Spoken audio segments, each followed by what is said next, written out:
the cinema industry, the technicians, crews, directors, producers, actors, അവരെല്ലാവരും ഒരു യൂണിറ്റായിട്ട് എങ്ങനെയാണ് ലൈക്ക് അവരുടെ പ്രോബ്ലംസും എല്ലാം ബ്യൂട്ടിഫുള്ളി അത് ക്യാപ്ചർ ചെയ്തിട്ടുണ്ട്. It was quite emotional as well. Last night, bro, I had tears in my eyes. It was wonderfully done. Yeah. Any other questions? Thank you. ഒരു ഹീറോൻ്റെ personal ലൈഫും അയാളുടെ സ്ട്രഗിൾസും എല്ലാം കാണിക്കുന്ന അടിപൊളി. എല്ലാവരും അടിപൊളിയായിട്ട് അഭിനയിച്ചിട്ടുണ്ട്. ടോവി, ബാലു, ബാവുജി, എവ്രിബഡി.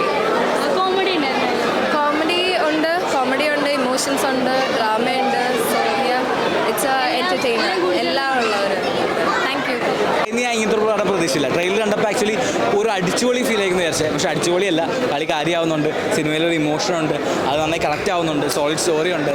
പിന്നെ പെർഫോമൻസ് ടൊവിനോ ഡിഫറെൻറ്റ് ലുക്സ് ഉണ്ട്, നല്ല സ്റ്റൈലിഷാണ്.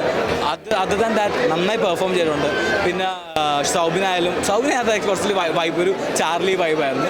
പിന്നെ എടുത്ത് പറയേണ്ടത് അനുമേനും അതൊരു എക്സ്റ്റൻഡ് ക്യാമിയോ പോലെ ഉണ്ട്. അത് നൈസായിരുന്നു. പുള്ളി ക്ലൈമാക്സ് ഒക്കെ നൈസായിട്ട് ചെയ്തിട്ടുണ്ട്.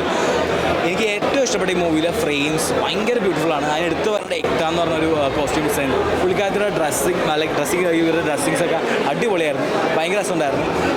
മൂവി സിനിമ നമ്മൾ ഒരുപാട് കണ്ടിട്ടുള്ളതാണ്. പക്ഷേ ഇതിനകത്തൊരു സൂപ്പർ സ്റ്റാറിൻ്റെ life throughout up to down, ego issues എല്ലാം നന്നായി പറയുന്നുണ്ട്. സോ മൊത്തത്തിലൊരു നല്ലൊരു മൂവിയാണ്. നിരാശപ്പെടുത്തില്ല. തിയേറ്ററിലൊന്ന് എൻജോയ് ചെയ്യാൻ പറ്റിയ മൂവിയാണ്. എനിക്ക് വർക്കായിരുന്നു. ഹാപ്പിയാണ്. എല്ലാവരും വിളിച്ചിരുന്നു.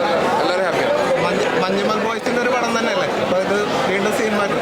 ഏതാ മഞ്ഞുമൽ ബോയ്സിന് ആ ക്വസ്റ്റ്യൻ ഔട്ടേരടാ. പുതിയ ക്വസ്റ്റ്യൻ ആയിട്ട് ഭയങ്കര ഔട്ടേരടാ. അത് നിങ്ങൾ തന്നെ സുഷിനോട് തന്നെ 10-50 ചോദിച്ചിട്ടുണ്ട്. ഇപ്പൊ ഇതിന് ജീൻ പോളാണല്ലോ ഇതിന്റെ ഡയറക്ടർ. ആ രീതിയിലാണ് ഞാൻ ചോദിച്ചത്. ആ ഒരു ടീം ഇതിൽ വരുന്നുണ്ടല്ലോ. ആ ഒരു ടീമിന്റെ തന്നെ പടമാണല്ലോ. ആ ടീമിന്റെ അവിടെ അല്ലല്ലോ. അത് ജീൻചേട്ടനാ. അവിടെ ചിദംബരമായിരുന്നല്ലോ ഡയറക്ടറോട്. ജീൻചേട്ടനല്ല ഡയറക്ടർ പറയുമ്പോൾ പടങ്ങൾ തമ്മിൽ വ്യത്യസ്തം. മഞ്ഞുമൽ പോലത്തെ ഒരു സിനിമയല്ല ഇത്. തല്ലുമാല പോലത്തെ ഒരു സിനിമയല്ല ഇത്. നടികർ എന്ന് പറഞ്ഞിട്ടുണ്ടെങ്കിൽ നടികരുടെ ഒരു യുണീക്ക് സിനിമയാണ്. അത് മറ്റു സിനിമകളായിട്ടൊന്നും ബന്ധമില്ല. മഞ്ഞുമല പ്രതീക്ഷിച്ചോ തല്ലുമാല പ്രതീക്ഷിച്ചോ ഒന്നും ആരും വന്നിട്ട് കാര്യമില്ല. ഇത് വേറൊരു ടൈപ്പ് പടമാണ്. ആ ഒരു ഓണറല്ല ഈ പടം. ഒരു ബാക്ക് സ്റ്റോറി ഭയങ്കരമായിട്ട് ടച്ചിങ് ആണെന്ന് എല്ലാവരും പറയുന്നുണ്ടായിരുന്നു. അതായത് ടൊവിനോട് ചെറുപ്പം വരുന്ന ആ ഒരു ഇത്. അപ്പോൾ അതിനെ കണ്ടു കഴിഞ്ഞപ്പോൾ അത്ര മാത്രം ഫീൽ ചെയ്തില്ലേ? അത് എനിക്ക് ഭയങ്കര ഇമോഷണലി കണക്ട് ആയ ഒരു ഏരിയയായിരുന്നു അത്. എനിക്ക് ആ പാട്ട്, എനിക്ക് ആ ബോമൽക്കര എനിക്ക് ആ പാട്ടും ഭയങ്കര ഇഷ്ടപ്പെട്ട പാട്ടായിരുന്നു. അതുകൊണ്ട് എനിക്ക് പെട്ടെന്ന് ഈസിലി കണക്ട് ആയത്.